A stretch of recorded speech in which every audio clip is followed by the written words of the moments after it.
भोले जी और माता पार्वती जी के कमल चरणों में गोर छुके गोर लागतानी हमार प्रणाम स्वीकार होके। माँ जगदम्बा भवानी के कमल चरणों में गोर छुके गोर लागतानी हमार प्रणाम स्वीकार होके। सब देवी देवता के कमल चरणों में गोर छुके गोर लागतानी हमार प्रणाम स्वीकार होके। स्वर्गीय नीलम दीदी और हरेंद्र भैया के कमल चरणों में गोर छुके गोर लागतानी हमार प्रणाम स्वीकार होके। सब गुरु भाई बहना के कमल चरणों में गोर छुके गोर लागतानी हमार प्रणाम स्वीकार होके। आशीर्वाद के चाहना बा तो देखी गुरु भाई बहना, हम आज भोले जी और माता पार्वती जी के बहुत ही सुंदर चर्चा आप लोगों के कहानी के माध्यम से सुनाया जाता है। तो ये चर्चा के कबो आधा अधूरा न सुन काहे खातिर भोले जी और माता पार्वती जी के चर्चा कबो आधा अधूरा न सुने के चाहिए। आधा चर्चा कथा सुनने से परमपिता परमेश्वर जी के अपमान होला और पूरा कथा सभी सुनत आप लोगों के ज्ञान भी मिली और कथा के रहस्य के बारे में पता चले। देखिए, ज्ञान तो सबके करते जरूरी है। हरेंद्र भैया जो है, जब एक बार के बात है कि उनके घरे उनके पिता के दोस्त लोग आए रहना, निमंत्रण दे रहे रहना उनके पिताजी। और जब लोग खाना खाए आए लोग तो हरेंद्र भैया जो छोट कर रहना तो लोग कहल कि एगो बेटा खरिका ले आ दो। दाँत खोदे करते खरिका मांगला और लड़का जाते रहना छोट के, उनके समझ में ना आई।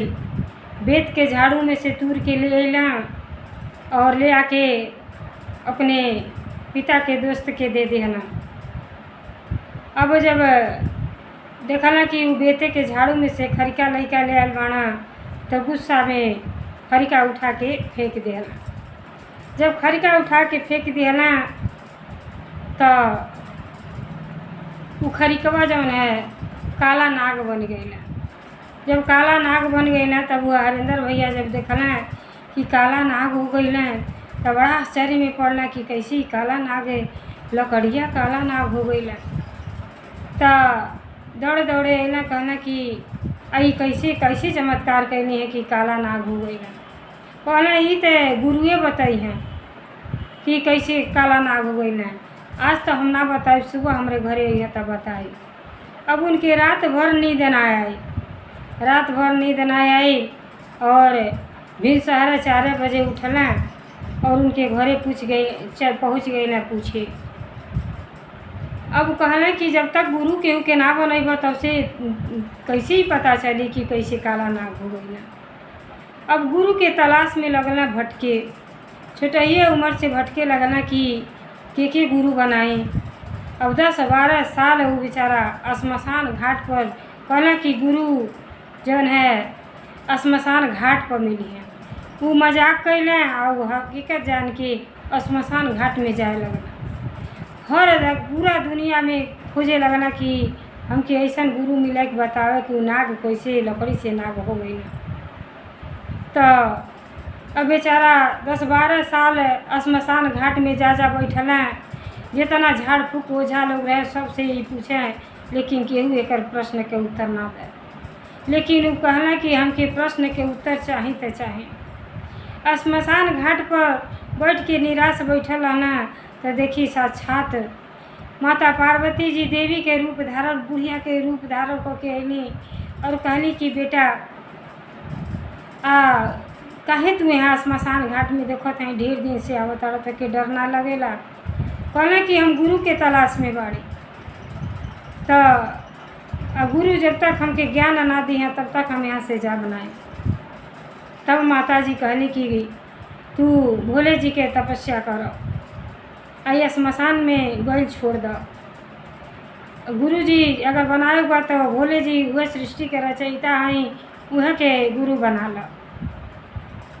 कहना गुरु तबले हम ना केहू के बनाई, जबले गुरु हमके खुद स्वयं आके समझाए नहीं तब तक हम गुरु केहू के काहे खातिर कि हम पूरे दुनिया संसार में घूम अली आ कि सब पर से विश्वास उठ गई, केहू सत्य बात कौनो चीज़ ना बतियाव। तब बेचारा अब लगल भोले जी के वह तपस्या करे सच कहना कि अगर मनुष्य रूप में बोले जी अइबा तो हम ना मानब, और तांत्रिक के रूप में अइबा तब ना मानब, लेकिन जब तक साक्षात हमारे शरीर में आके ना बताए बस ले और ना बताए कि मैंने गुरु से का मिलेला, ज्ञान ना दे, तब तक हम ये ज्ञान की प्राप्त ना करब। अब प्रण कर लिया, इतना तपस्या कैलें, इतना तपस्या कैलें कि एक दिन साक्षात स्वयं भोले जी के आवे के पड़ल और भोले जी उनके शरीर में समा गईली, और तब से वो भोले जी के प्रचार प्रसार पूरे दुनिया संसार में करे लगना।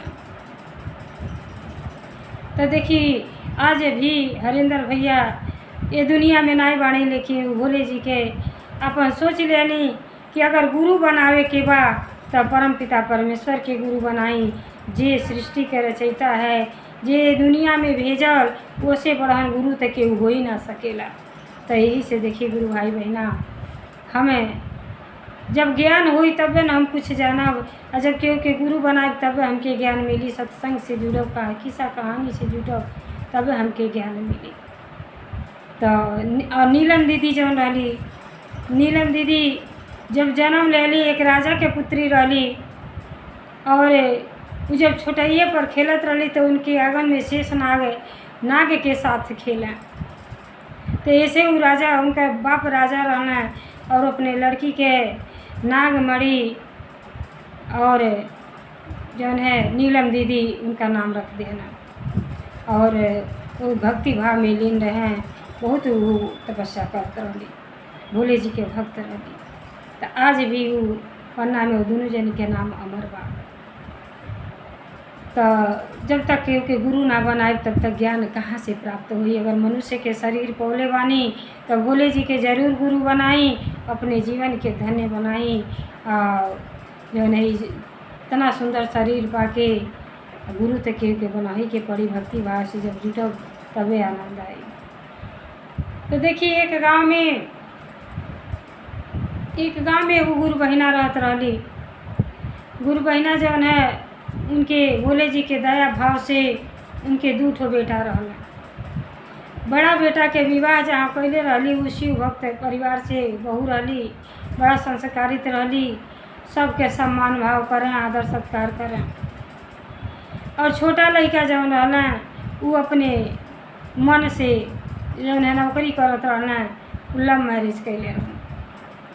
अब जब बहू जब घर में अली तो वो बढ़ाने घर के रही, उनके एसी में रहे वाला रही, आई बेचारा खेती किसान वाला आदमी अपन खेते बाड़ी में सब जगह काम धाम करे के रहे।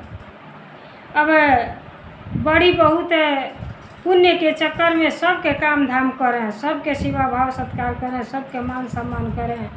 अब मान सम्मान जब वो करें तो देवरान जौन रही काम के न काज के, दुश्मन अनाज के, उनके यह रहे कि हमारी जौन भोली भाली जेठान बाड़ी उनके मूर्ख हर हमेशा बनावें, जाने कि मूर्ख ही गंवार औरत ही का जनी हो, चुपचाप बैठे नहीं, सारा काम जेठान करें। कहें हमको चाय के आवश्यकता बा, चाय पिया दो, चाय बनावे, खाना दें, सास के साथ साथ अपने देवरान के भी सेवा भाव करें। कहें चलो कहियो तो समझ आई कि देखी कि हमारे देवरानियाँ सुधर जाई। अब सास बड़ा चिंतित रहे कि बड़हन बहू हमार कितना अच्छा, छोटी बहू खाली रील बनौले के चक्कर में रहें, कहीं रहे तो मोबाइल लेके व्यस्त रहें, कि नैहर में रहली एसी लगाई के और ससुरा में घाम लगा था खेते में जाए के, तो वो अपन रीलिए बनौले के चक्कर में रहें। जब जेठान देखें तो कहें हाय रे ये मनुष्य के शरीर पाके कोनो काम लायक नहीं की, एकदम जमर चोर रहली। आई समझे कि हमार जेठान बहुत बेवकूफ़ बाड़ी, सबके काम काज करताड़ी, ई गंवार गाँव के भुच्चड़ गंवार इनके करे दो, ऐसे कुछ अपन लाभ उठाएं। अब जेठान जौन रहली और सास में अपार प्रेम रहल, दोनों जनी बड़े प्रेम से रहत रहल, सास के सेवा भाव करत रहली, घर परिवार के देख रेख करत रहली। तब देखी यह सावन महीना जब आयल रक्षाबंधन के दिन, तो बड़ी बहू के तो भाई ना रहना, लेकिन छोटी बहू के भाई रहना। भाई के फ़ोन आयल कि बहन राखी बांधे ना आईबू, कहली हाँ भैया काहे ना आईब, रक्षाबंधन में तो अइबे करब, हमारे यहाँ कौन कमाब, हम तो बैठ के आराम से खाली हमार जौन है गंवार भुच्चर जेठान मिलल बा, बहुत सेवा भाव करेली। अभी बेचारी अपने में अभिमान में रहे। अब कहली कि चल तानी अब कहब सास से कि हमके 2 ठो साड़ी ले आ दी, पायल बनवा दी और हमके सिंगार पिंगार के सामान आन दी, हम अपने भाई के राखी बांधे जाब। और भुच्चर गंवार कहाँ जाइए जब भाई बटले नहीं थे। तो अली तो कहतड़ी कि ये अम्मा हमके 2 ठो साड़ी ले आ दी। कहली का होई हो, तो हम राखी बांधे जाइब लेकिन हम ही भर के ले आइब, वो जेठान के न ले आइब। कहली काहे जेठान के नहीं तो वो तो कौनो साड़ी कपड़ा पहन के रह जाइए, कहाँ उनके जाए के बा, उनके तो भयो नहीं के। हमके 2 ठो साड़ी चाहिए, हमके पायल चाहिए, हमके अनेक प्रकार के चीज़ फरमाइश कैली। कहली बताओ खाली फरमाइशे करो तारू, एक काम से मतलब न बात होके कि तू छोट हो तो कम से कम बाहर कर तड़ी तो तू अंदर कर। कहली कि ये सब हमसे ना हुई। अब सास कहली कि अब तुहरे कहल चली कि हम तुहरी भर के ले आए, कैसे बड़े बहू के ना ले आए। गईली बेचारी तो अपन दोनों बहू के साड़ी खरीद के ले अली। साड़ी ले अली और दोनों जनी के जब बुला के देहली, तब जौन देवरान रहली लगली कटपट करे, का करे के ले अली, उनके कौन ज़रूरत रहल आ दोनों साड़ी हमके दे दी। तो कहली कि ना बहू हमार दोनों जनी हुआ, दोनों जनी के ज़रूरत बा, घर में रहली तो का साड़ी के ज़रूरत ना लगी, उन्हों के चाहे। अब देवरान इतना चाप्टर रहली, कहली कि देखी कैसे दोनों साड़ी पहिरेली, इनके हम पहिरे ना देबा। तो का कहली सास कहली कि ये बहू अच्छा बहरे गाय भैंस ताकत आड़ी, तनी छाटी पानी पर आवो और तनी हम आराम कर ली, अब हमार तबियत नहीं खेलग। कहली कि ठीक बा रही इलाकर में साड़ी उड़ी धो के जात हैं, देखबा देवरनिया कहीं हटा न दे आ देखबा घर दुआर जाता नहीं काम करे। अब सास के बेचारी के नींद आगल, सुत गईली और देवरान आके लाकर खोल के बेचारी दोनों साड़ी और जेवर भी रहल पायल साल सब उठा ले गई। अब वो बेचारी जैसे काम से फुर्सत पौली तो अली तो कहली कि अब खोल के कम से कम फाल लगा दी। अरे नाई रक्षाबंधन बांधे जाई तो देखी जौन है अब 24 तारीख के 3 छठी आवे वाला है, तो में नया कपड़ा लगाला बना के धैले रहता अपन छठ पूजा में पहिर के जाई, काहे खातिर कि भक्ति भाव ढेर करत रहली। अब गईली बेचारी बक्सा खोला अपन अलमारी खोला ताड़ी तो वैसे खुलल लाल देखा ताड़ी कि ना साड़ी बा ना पायल बा, सब चीज़ गायब हो गई बा। अब बेचारी कपार पीट के लगली रुई, अपने सास के बुला ताड़ी कि अम्मा देखी ना जब साड़ी ले लानी घरे में ऐसे ये सूत देनी के निकाल ले गई, बताई बाहरी चोरता ही है ना केहू, लगता ही हमारे देवरान के काम है। सास देवरान के बोलौली, बेटा के बोलौली, कहली कि ये बेटा देखो ना साड़ी ले लानिया घरे में से कैसे गायब हो गई। बेटा वो ना माने, जनता बानी आजकल के बेटा वो अपने मेहरबी के सुनाता ना। कहना माई ऐसा कैसे कहता रुकुई, तू खाली अपने बड़की पतोहे के जाने लू और छुटकी के बार बार उल्टा सीधा कहेलू। छुटकी काहे खातिर चोरी करी, ओकरे पास तो सब कुछ वैसे बा। तो कहली कि बताओ के आई घर में से कपड़ा ले जाए। बेचारी कही के छुपा गईली और छुपा गईली तो कहली कि चलो तो के दूसर साड़ी ले आ दे और तू चिंता न करो। फिर गईली दूसर साड़ी खरीद के ले अली और जैसे कहली कि ये बहू बना के धल 3 छठी के पहिरे को हो जाए। कहली कि अब आड़े से देवरनिया देखत रहल, कहती है कि नहीं अब इनके तो साड़ी हम पहिरे ही नहीं देबा, देखी कैसे पहिरे हैं गंवार भुच्चड़ कहीं के। अब फिर बेचारी अब खटिया पर धो के कहली कि जाई बर्तन उर्तन माँज ली तो बैठ के आराम से फाल लगाई। बस आयल देवरान जो है कैंची से काटत रही और जब कैंची से साड़ी के काटत रहली न पहिरब न पहिरे देव न खेलब न खेलिए बिगाड़ब। बस तब तक उनका पति आके पीछे से देखी गई ना। जब देखी गई ना, जब आँखी से देखी गई ना तो उनके विश्वास हो गया कि हमार पत्नी बहुत खराब बा, न तो एको काम धाम करतिया। अरे बड़हने घर के बाड़ू तक का खैबू ना आई, कहीं रहू तक खैबू बनाए के पड़ही पड़ी, खाए बना के पड़बे करी। अब वो समझ गई ना कि हमार औरत बहुत खराब बा, हम अपने भौजाई के और माई के बात ना मनली, बाहरी चोर ना देख गई ना देखना। जब अपने मेहरारू के तलाशी लेना तो सब साड़ी घर रखले रही।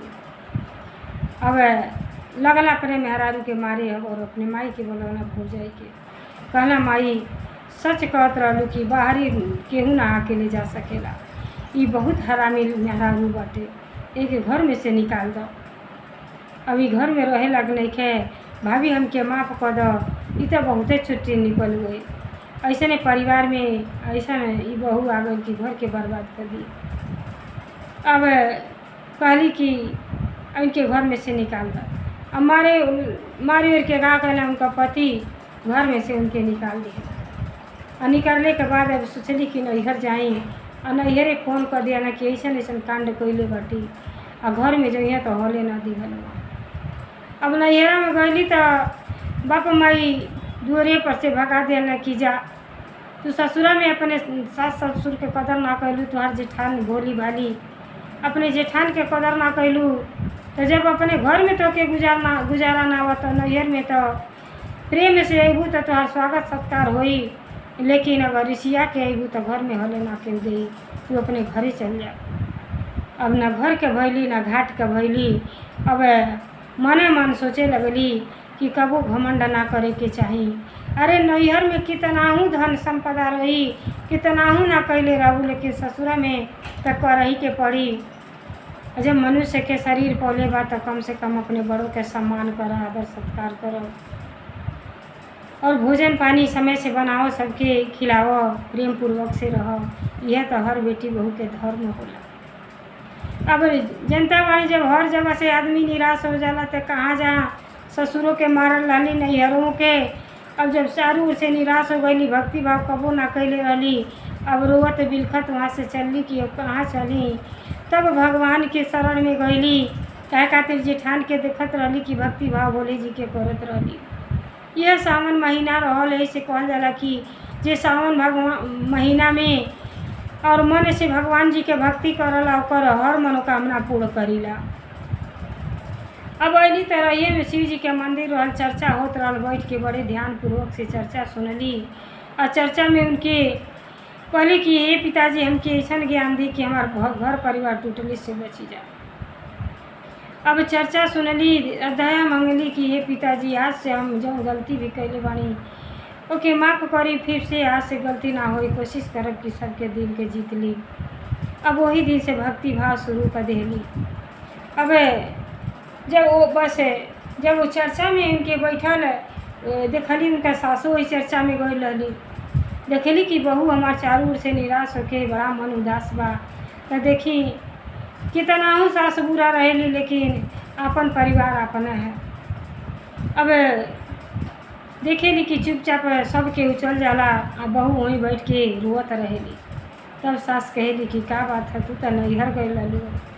कहली कि माई हमके माफ़ कर दी, पैर पकड़ लेली कि हम बहुत अत्याचार कैली, ना आपके कुछ समझली ना जेठान के समझली। अरे एक बहन छूटेली, एक माई छूटेली तो एक बहन और माई मिलेली, जेठान तो बहन के समान होली। मान सम्मान करे के चाही, मिल के काम करे तो काम खत्म हो जाला, और प्रेम से रहे तो काम कुछ हो ना जानाला। हम इससे में केहू के कुछ समझली नहीं, आप लोगन के बहुत दुख कष्ट देनी, लेकिन माफ़ कर दी माई, आज से ऐसा गलती कबो ना होई, हमन के दोनों जनी देवरान जेठान बहन के समान रहल जाई। वही जैसे भोले जी उनके ज्ञान दे दिहल, तब सास के भी मन में दया आ गई कि आखिर बहुत हमरे घर के ही जइहे कहाँ। अब सास हाथ पकड़ के घरे ले अली, आ घरे ले अली तो घरे आके अपने देवरान से भी माफ़ी मांगली कि ऐसा गलती अब कबो ना हुई, हमन के दोनों जने मिलजुल के काम धाम करल जाए। अब लगली प्रेम से रहे, तो जब हम प्रेम से घर में रहिला तो हमके प्यार दुलार सबसे मिलला, और जब ईर्ष्या कोई के रहनी ना अपने चैन से रहनी ना केहू के चैन से रह देनी, तो वह परिवार बिखर जाला। तो प्रेम के नाम भक्ति है। जब भक्ति के मार्ग अपनौली, जब दिल में प्रेम भइल तो सबसे प्रेम करे लगली और सबके आदर भाव करे लगली। तो जब घरे अली तो उनके समझ में आ गई कि पूजा पाठ में कितना, भक्ति में कितना शक्ति है। अब अपने घर में आके और लगली भक्ति भाव करे, देवरान जेठान दोनों जने एक साथे पूजा पाठ करें। और जब सावन के सोम उठा लेली, पूजा पाठ कैली, जब 5 गो सोम ख़त्म हो गई तो कहली 5वां सोम के दिन अपनी घर में चर्चा हो जा। चलिए मन के मिलजुल के घर के सर सफाई कर लिया ना। अपने सास से कहली कि सास जाइए आप सब गुरु बहना के निमंत्रण दे दी, आज हमारे घर में प्रेम पूर्वक से चर्चा हुई, घर के जितना बुराई बा सब दूर हो जाए। सुनीला चर्चा में जे मन से चर्चा के सुनेला ओकर ते बहुते ज्ञान मिलेला। उनके ज्ञान हो गई कि चर्चा भजन हमारे घर में हुई तो सब केहू के मन बदल जाए। अब देवरान जेठान दोनों जन आपस में अपार प्रेम हो गई, बहन खान रहे लगली और शिव चर्चा जब धरी अपने सास के बैठौली और मन लगा के बैठ के शिव चर्चा के सुनली, दया भाव मौली। और देखी दोनों बहन मिल के कितना सुंदर जन है भजन गौले बाटी। शिव जी बस गईले 80 कोस के घाटी में, शिव जी बस गईले 80 कोस के घाटी में, छोटे बड़े पहाड़ी में ना। शिव जी बस गईले 80 कोस के घाटी में, छोटे बड़े पहाड़ी में ना। हम त गंगा जमुना जाइब, जलवा भरी भरी ले आइब। हम त गंगा जमुना जाइब, जलवा भरी भरी ले आइब। शिवजी रउरा के चढ़ैब हथवा जोड़ के, हर हर बम बम बोल के ना। शिवजी रउरा के चढ़ैब हथवा जोड़ के, हर हर बम बम बोल के ना। शिवजी बस गईले 80 कोस के घाटी में, छोटे बड़े पहाड़ी में ना।